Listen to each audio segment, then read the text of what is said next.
வணக்கம். நம்ம சேனலுக்கு தொடர்ந்து ஆதரவளித்துக் கொண்டிருக்கும் நல்ல உள்ளங்களுக்கு நன்றி. தொடர்ச்சியாக ஆதரவு கொடுங்க. ஸ்டாலின் அவர்கள் இப்போது வீடியோ வெளியிட்டிருக்காரு. நானே ரோட்டில் உட்காந்துருக்க முடியும், உட்கார போகிறேன். பிரதமர் அவர்களே, இது எச்சரிக்கையை நினச்சிங்கன்னா நினச்சிக்காங்க. உண்மையிலே எச்சரிக்கை தான் விடுக்கிறேன், பார்த்துக்காங்க.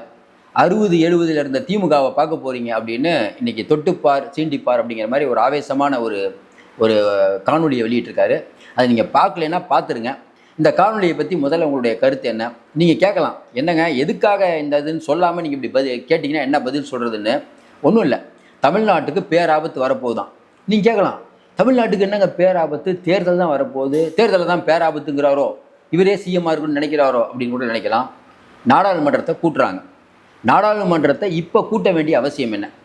ஏன்னா இன்றைக்கி தொகுதி மறு சீரமைப்பு அப்படிங்கிற பேரில் தமிழ்நாட்டுக்கு வஞ்சிக்கப்படுகிறது. இதை நான் சும்மா இருக்க மாட்டேன். தோக்கிறது ஜெயிக்கிறதுலாம் எனக்கு அதுக்கப்புறம். பதவி அப்படிங்கிறது தோளில் போடுற துண்டு போடுறது, கொள்கைங்கிறது வேட்டி போடுறது. வேட்டி தான் எங்களுக்கு முக்கியம். நீங்கள் கேட்கலாம், இதெல்லாம் பழைய காலத்து டைலாக் ஆச்சான்னு. அதை இப்போ ரொம்ப சீரியஸாக தான் சொல்லிகிட்டு இருக்காரு. நம்மளும் சொல்கிறோம், தமிழ்நாட்டுக்கு தொகுதியை குறைச்சாங்கன்னா யாரும் விட மாட்டோம். இந்த நேரத்தில் நாடாளுமன்ற கூட்டத்தொடர் வச்சு தமிழ்நாட்டுக்கு சீட்டை குறைக்கணும்னு பிஜேபி நினைக்குமா? நினச்சா ஓட்டு போகாதா? எடப்பாடி பழனிசாமி சும்மா விட்டுருவாரா? ஐயா பக்கத்தில் இருக்கக்கூடிய நாயுடு தொகுதி எண்ணிக்கையை குறைச்சாங்கன்னா ஆந்திராவில் சும்மா விட்டுருவாரா? அவர் தான் ஆதரவே கொடுத்துட்ருக்காரு. இதெல்லாம் தெரிஞ்ச பிறகும் ஸ்டாலின் ஏன் இந்த அஸ்திரத்தை கையில் எடுக்கிறார்? இன்னும் குறிப்பாக சொல்லலாம், இந்த விஷயத்தை பொறுத்த வரைக்கும் ஸ்டாலின் என்ன நினைக்கிறாருன்னா, டெல்லிக்குமான போரை இன்னும் கூர்மையாக்கிட்டு இருக்கார். ஒரு பக்கம் பார்த்தீங்கன்னா முருகானந்தம் அவர்களாகட்டும், அருண் அவர்களாகட்டும், இவங்களை மாற்றினது சிஎம்மால் தாங்க முடியல. அதுக்கு ரொம்ப வேகமாக குரல் கொடுத்தா மாட்டிக்குவார். அதனால் ஒட்டுமொத்த மாநிலங்களே திரண்டு வாருங்கள், தமிழ்நாடு வாசல் வரை பேராபத்து வந்து விட்டது அப்படிங்கிற ஒரு கோஷத்தை கையில் எடுக்கிறார். இந்த கோஷம் ஒர்க் அவுட் ஆகுமா இல்லையான்னு உங்கள் கருத்தில் சொல்லுங்கள். ஏன் இதை நம்ம சொல்கிறோம்னா, இன்றைக்கி இருக்கக்கூடிய சூழ்நிலையில் ஸ்டாலின் அவர்கள் டெல்லியை காமிச்சு தான் நம்மகிட்ட ஓட்டு வாங்கணும். தமிழ்நாடு அரசு 5 ஆண்டுகளில் செய்த சாதனையை சொல்லி ஓட்டு கேட்க முடியாது. ஏன்னா சாதனையை சொன்னீங்கன்னா பெண்கள் பாதுகாப்புலேருந்து பல விஷயங்கள் நீங்கள் பேச வேண்டி வரும். அது அரசாங்கத்துக்கு மிகப்பெரிய ஒரு அவமானம். இன்னும் குறிப்பாக சொல்லணும்னா, இன்றைக்கி நேற்று நிர்மலா சீதாராமன் சொன்ன லெட்டர் விவகாரம் இருக்குல்ல, அதை பெருசாக இவங்க ஆக்க மாட்டாங்க. ஏன்னா அது எடுபடாதுன்னு உங்களுக்கு தெரிஞ்சு போச்சு. ஏன்னா இதில் என்னென்னா, ஒன்றிய அரசும் நமக்கு ஃபண்டை கொஞ்சம் கம்மியாக தான் கொடுத்தாங்க. இவங்களும் கொடுத்த ஃபண்டை கூட ஒழுங்காக செலவு பண்ணாமல் இவங்க ஆட்டையை போட்டாங்க. இதான் உண்மை. மக்களுக்கு எல்லாருக்கும் தெரியும், பிஜேபி பற்றியும் தெரியும், திமுக பற்றியும் தெரியும். பிஜேபி நிறைய பேர் நீங்கள் பார்த்துட்டு இருக்கிறதுனால பிஜேபி சப்போர்ட்டாக நம்மளால் பேச முடியாது. இன்றைக்கி இருக்கக்கூடிய நிலைமை, தமிழ்நாட்டு மக்கள் அப்படிங்கிறவங்க பிஜேபி திமுக இந்த 2 மேலும் எப்பயுமே கோபமாக இருப்பாங்க. இந்த கோபம் எல்லை மீறி போய் இப்போ திமுக மேலே எல்லை மீறி போயிடுச்சு. இப்போ ஸ்டாலின் அவர்கள் சொல்கிறாருல, நான் ரோட்டில் உட்காருவேன்ட்டு. நல்லா யோசனை பாருங்கள். இத்தனை ஆண்டு காலம், நான் 5 வருஷத்தில் என்னைக்கு நீங்கள் ரோட்டில் உட்காந்தீங்க? எதற்காக ரோட்டில் உட்காந்தீங்க? நாடாளுமன்றத்தில் சும்மா பேசுவீங்க, அதற்கு பிறகு அப்படியே அமைதியாக விட்டுருவீங்க. மீனவர்கள் நலன்னு பார்த்து பல விஷயங்கள், டங்ஸ்டன், எவ்வளோ விஷயங்கள் நீங்கள் அவங்க ஆட்சியாளர்கள் என்ன சொல்கிறாங்களோ அதை அப்படியே நிறைவேற்றினீங்க. தர்மேந்திர பிரதான் அவர்கள் என்ன சொன்னார்? என்னங்க நீங்கள் தான் கையெழுத்து போட்டு போனீங்க, அதற்கு பிறகு யார் சூப்பர் முதல்வர் சொல்கிறாருன்னு பல்ட்டி அடிக்கிறீங்க. தர்மேந்திர பிரதான் போட்டு உடைச்சாரா நாடாளுமன்றத்தில்? அப்போ நீங்கள் என்ன சொல்கிறீங்க? நாங்கள் கையெழுத்து போட ரெடியாக இருக்குன்னு லெட்டரும் அனுப்பிட்டு, அதுக்கப்புறம் பிரச்சனை வந்தோன்னு ஐயோ நாங்கள் லெட்டரே அனுப்பலை அப்படின்னு ஸ்டாலின் கொந்தளித்து கொண்டிருக்கிறார். இல்லை ஸ்டாலினுக்கு தெரியாமல் நடந்துச்சா? இன்னொன்று கேட்குறோம், இப்போ திடீர்னு இந்த வீடியோ போட வேண்டிய அவசியம் என்ன? அதாவது நம்ம செந்தில் பாலாஜி அரெஸ்ட் பண்ணும்போது தொட்டுப்பார் சீண்டிப்பார்னு வீடியோ போட்டு அது எவ்வளோ மொக்கையாச்சுன்னு உங்களுக்கு தெரியும். அதற்கு பிறகு பல வீடியோக்கள் மொக்கையாயிடுச்சு. இப்போ ஸ்டாலின் அவர்களுக்கு ஒரு பதட்டம் வந்துடுச்சு.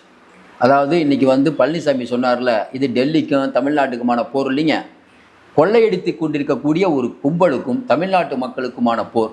இதை தான் விஜயும் சொல்கிறார், எடப்பாடியும் சொல்கிறார். வரக்கூடிய தரவுகளும் என்னென்னா பயம் வந்துடுச்சு. ஸ்டாலின் அவர்கள் வீடியோ போடுற போது நமக்கு ஒரே ஒரு கேள்வி, இந்த அபாயம் பினராயி விஜயனுக்கும் இருக்குது, நாயுடுக்கும் இருக்குது, ரேவந்த் ரெட்டிக்கும் இருக்குது, கர்நாடகா முதலமைச்சர், இவங்க யாருமே இவ்வளோ வேகமாக குரல் கொடுக்காத போது நீங்கள் குரல் கொடுக்க வேண்டிய அவசியம் என்ன? அப்படி தமிழ்நாட்டுக்கு தொகுதிகளை குறைக்க முடியுமா? அதை எல்லாரும் விட்டுருவாங்களா? அது தேர்தல் நேரத்தில் பிஜேபி இதை பண்ணுமா? ஒருவேளை பிஜேபி பண்ணிச்சுன்னு வச்சுக்கோங்களேன், அப்போ தான் நம்ம பேசுவோம். இது பண்ணுறதுக்கு முன்னாடி ஐயோ போச்சு போச்சு போச்சு போச்சுன்னு சொல்லி அதுலேயும் இன்னொரு வார்த்தை சொல்கிறாரு, இதில் நீங்கள் இதுக்கு தான் பண்ண போகிறீங்கன்னு நான் நினைக்கிறேன். சார், அவங்க எதுக்கு பண்ண போகிறாங்கன்னே தெரியாத போது முன்னாடி எதுக்கு இந்த பதட்டமான வீடியோ? நாளைக்கு அவங்க நாடாளுமன்றத்தில் எம்பிக்கள் போய் சொல்கிறாரு, திமுக எம்பிக்கள் நாடாளுமன்றத்துக்கு போய் நாங்கள் நாடாளுமன்றத்தையே அலற விட்டுருவோம். உண்மை, அலற விடுங்க, தமிழ்நாடு மக்கள் அதையும் பார்ப்பாங்க. சார், நீங்கள் நியாயமாக பண்ணிங்கன்னா தமிழ்நாடு மக்கள் கொண்டாட போகிறாங்க, நீங்கள் அநியாயமாக பண்ணால் அவங்கள மொக்கையாக்க போகிறாங்க. நம்ம கேட்குற விஷயம், இந்த விஷயம் அப்படிங்கிறது ஒரு பதட்டமான சூழ்நிலை அப்படின்னா இன்னைக்கு மற்ற கட்சிகள் எல்லாம் எதிர்ப்பு தெரிவித்திருப்பார்களே, குறிப்பாக மற்ற மாநிலங்கள் எதிர்ப்பு தெரிவித்திருப்பார்களே. அப்போ தேவையில்லாமல் ஒரு பதட்டத்தை இந்த தடவை நீங்கள் உபயோகப்படுத்துறதுக்கான காரணம் என்னென்னா, உங்களுக்கு நல்லா தெரிஞ்சு போச்சு, தோல்வி பயம் வந்துருச்சு. பலவிதமான விஷயங்கள் உங்களுக்கு நெருக்கடி கொடுத்துட்ருக்காங்க. இப்போ யாராவது ஒரு அமைச்சர் மேலே ரெய்டு வருதுன்னு வச்சுக்கோங்களேன். இப்போ ரெய்டு வந்தாலும் வரப்போகுது. அதுக்கு முன்னாடியே சொல்லி வைக்கிறது என்னன்னு பார்த்தீங்களா, நாங்கள் வந்து சென்ட்ரலுக்கு எதிராக நான் போரிட துணிந்தேன், அதனால் நேரு மேலே கை வைக்கிறாங்க, ஏவாவேலு மேலே கை வைக்கிறாங்க, சேகர் பாபு மேலே கை வைக்கிறாங்க, தியாகியான செந்தில் பாலாஜி மேலே கை வைக்கிறாங்கன்னு சொல்கிறதுக்கு இது உபயோகப்படும். இந்த வீடியோ அப்படிங்கிறது இதைத்தான் உணர்த்துகிறது.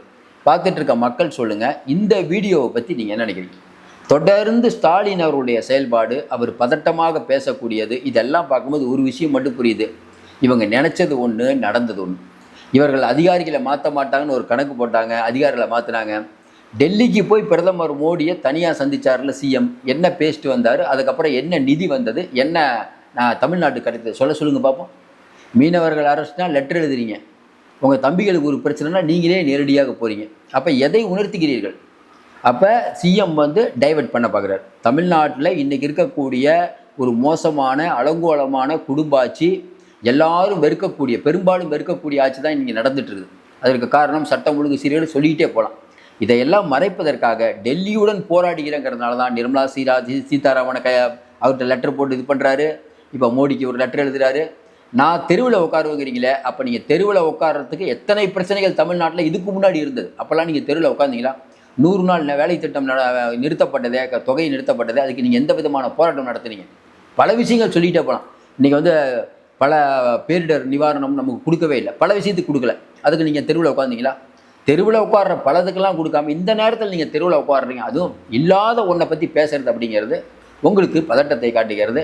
டெல்லியுடன் நான் போராடுறது சரிதான் அப்படின்னு நீங்கள் மக்களுக்கு உணர்த்துறதுக்கு பல விஷயங்கள் பண்ணிகிட்டு இருக்கீங்க. தமிழ்நாடு மக்கள் பார்த்து கொண்டு இருக்கிறார்கள். அவங்களுக்கு தெரியும் டெல்லியில் யார், தமிழ்நாட்டில் யார் ஆட்சி அமைக்கணும், யார் ஆட்சி அமைக்கக்கூடாதுன்னு தெளிவாக தெரியும்.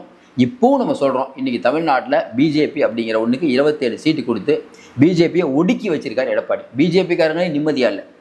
அப்படிப்பட்ட சூழ்நிலையில் பிஜேபி வந்துடும், நீங்கள் திருடுறதை இன்னொருத்தரை கை காட்டுறது அப்படிங்கிறது சரியான வாதமாக இருக்காது. பார்த்துட்டு இருக்க மக்கள் நீங்கள் சொல்லுங்கள், இன்றைக்கி தமிழ்நாட்டில் அதிகாரிகள் ஆட்சி நடந்து எந்த அளவுக்கு அலங்கோலமான ஆட்சி நடந்தது? சவுக்கு சங்கர்னு ஒருத்தரை அந்த அளவுக்கு பாடாப்படுத்தி சிறையில் போட்டு இப்போ அவர் பரவலில் வந்திருக்காரு. அவங்க அம்மா இறந்து போனது, இதுக்கெல்லாம் யார் காரணம்? அவங்க வீட்டில் மலம் கூட்டினதுக்கு யார் காரணம்? இதே மாதிரி தான் அந்த கனியாமூர் அந்த பள்ளியில் நடந்த விஷயத்தை ஒரு சாவித்திரி கண்ணன் ஒரு பத்திரிக்கையாளர் எழுதுறாங்க. அவங்களுக்கு இதே மாதிரி பண்ணுறீங்க. திமுக ஆதரவாளர் ஒருத்தர் ஒரு அம்மா, அந்த அம்மா விஜய்க்கு சப்போர்ட் பண்ண உடனே திமுகக்காரங்க மொத்தமாக சேர்ந்து ஆபாசமாக எழுதி அந்த அம்மா சிஎம்கிட்ட கம்ப்ளைண்ட் பண்ணுறாங்க. என்னங்க இப்படிலாம் பண்ணுறாங்க உங்கள் ஆளுங்கன்னு. ரொம்ப ஆபாசமான வார்த்தைகள், பர்சனல் வார்த்தைகள், இதுதான் திமுகவுடைய டிஎன்ஏலே இருக்குது. இதையெல்லாம் மறைத்து விட்டு நாங்கள் உத்தமர்கள்னு நீங்கள் வேடம் போட்டால் தமிழ்நாட்டு மக்கள் மன்னிக்க மாட்டார்கள். கார் ரேஸ் நடத்துனது யார்? துபாய்க்கு அடிக்கடி போகிறது யார்? இன்னும் பல விஷயங்கள், யாரெல்லாம் நட்சத்திர பார்ட்டி வச்சா, தம்பிகள் எப்படி இத்தனை கோடிக்கு வாட்ச் கட்டியிருக்காங்க, சபரீசன் அவர்களுடைய நெட்வொர்க் என்ன, சபரீசனே நேரடியாக வராரு, இன்பநூதி படம் எடுக்கிறாரு, இதெல்லாம் யார் காசுன்னு மக்களுக்கு தெரியாமையாக இருக்குது. காசு இல்லைன்னு நீங்கள் சொல்லிட்டு இருக்கீங்களே. இன்றைக்கி அதாவது சிஎம்க்கு மொத்தமாக காசு இல்லைங்கிறாரு. போட்டுட்ருக்க ஷூ எவ்வளோ விலை, கை கடிகாரம் எவ்வளோ விலை? அவங்க உதயநிதி அவர்கள் 50,000 ரூபா தான் காசு வச்சுருக்காராம். அவங்க பேரன் இன்பநிதி 500 கோடியில் படம் எடுப்பாராம். நம்மெல்லாம் ரொம்ப சிரிக்காமல் சீரியஸாக இதை பார்த்துட்டு இருக்கணும். துரைமுருகன் வேறு சொல்கிறார், நான் எலெக்ஷனில் நிற்கிறது எதுக்கு தெரியுமா? எதுக்குங்க? தமிழ்நாடு நல்லா இருக்கணும். சிஎம் எலெக்ஷனில் நிற்கிறது எதுக்குங்க? தமிழ்நாடு நல்லா இருக்கணும். எங்களுக்கெல்லாம் பதவி ஆசையே இல்லைங்க, எங்களுக்கு தமிழ்நாடு நல்லா இருக்கணுங்கிறாங்க. அவர் சொல்கிறதுக்கு நீங்கள் உங்கள் கருத்துக்களை சொல்லுங்கள். தொடர்ந்து நம்ம ஆதரவு கொடுங்க. நிறையா விஷயம் நம்ம பேசிகிட்டு இருக்கோம். முக்கியமாக தமிழ் புத்தாண்டு வாழ்த்துக்கள் சொல்லிட்டேன். இவங்களை பேச்சில் தமிழ் புத்தாண்டுகள் மீண்டும் சொல்கிறோம். தமிழர்களுக்கு தமிழ் புத்தாண்டுகள். தொடர்ந்து ஆதரவு கொடுங்கள். மீண்டும் சந்திப்போம். நன்றி, வணக்கம்.